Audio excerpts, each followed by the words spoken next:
قال ترامب: القدس لهم.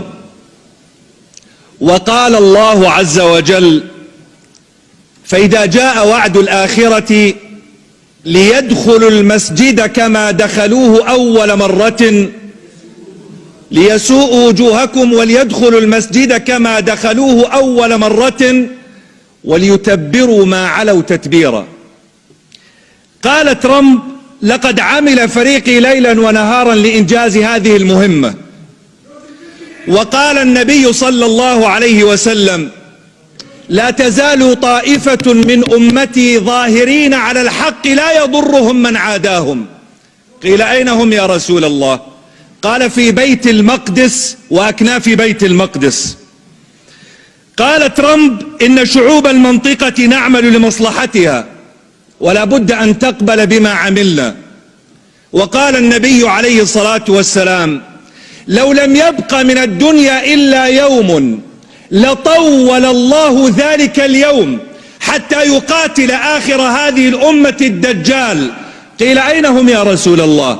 قال: أنتم شرقي نهر الأردن وهم غربيه، حتى يختبئ اليهودي من وراء الشجر أو الحجر فيقول الشجر أو الحجر: يا مسلم يا عبد الله، هذا يهودي ورائي، تعال فاقتله. قال ترامب: لا بد للعرب أن يعتذروا عن الحروب التي خاضوها. وقال الله عز وجل: ولا تحسبن الذين قتلوا في سبيل الله أمواتا بل أحياء عند ربهم يرزقون. إما أن يقتلنا كلام ترامب وأعوانه، وإما أن يحيينا كلام الله. ونحن على مفترق الطرق، لأنهم يخوضون حربا عقائدية يقرؤون ما هو مسطر في توراتهم ويعملون بمقتضاه، ونحن أمة إذا لم نعمل بما جاء في كتاب ربنا فلا قيمة لنا. نحن اليوم في حالة ضعف، والضعف لا يعيبنا والاحتلال لا يعيبنا، فإن الله عز وجل يقول: وتلك الأيام نداولها. وقال الله عز وجل: ما كان الله ليذر المؤمنين على ما أنتم عليه من غلبة وقوة وارتفاع شأن حتى يميز الله الخبيث من الطيب.